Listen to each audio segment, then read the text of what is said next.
The moment a tense conversation turns, most people try to win the sentence they are currently in. That is exactly how a small misunderstanding becomes a memory both people carry. The repair usually begins before anyone apologizes. You will learn the early signal that the conversation has stopped being about the issue and started being about protection. You will get a repair line that does not sound weak, fake, or overly polished. You will see how to get back to the real problem without pretending the hurt did not happen. A tense conversation usually begins with a real issue, the forgotten text, the sharp tone, the bill, the plan that changed. But somewhere in the middle, the topic quietly changes. Now the real question is not, what happened? It is, are you against me right now? You can feel this turn before you can explain it. Voices get tighter, answers get shorter. Someone starts collecting proof instead of listening. That is the moment to repair, because after that, both people are arguing with the threat they feel, not the person in front of them. Imagine someone says, "You never listen." The tempting reply is, "That is not true." It may even be accurate. But now the conversation has moved from repair into debate, and debate rarely makes someone feel heard. If this is useful, save it for the next conversation you care about, because the sentence you remember under pressure is usually the one you practiced before the pressure arrived. A repair line is not the same as admitting you are wrong.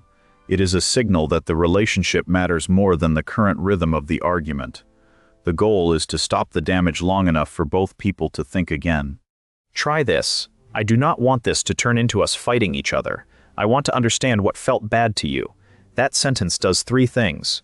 It names the spiralfurt, chooses the relationship, and invites the other person to explain the hurt without forcing them to prove it. If that feels too formal, shorten it. I am getting defensive, but I do want to hear you. Or, can we slow down? I do not want to make this worse. The exact wording matters less than the message. I am still here and I am not trying to beat you. Once the temperature drops, do not rush straight back to your defense. Start with impact. I can see why that sounded dismissive. Or, I understand why you felt alone in that moment. You are not signing a confession. You are proving you can understand the experience they had.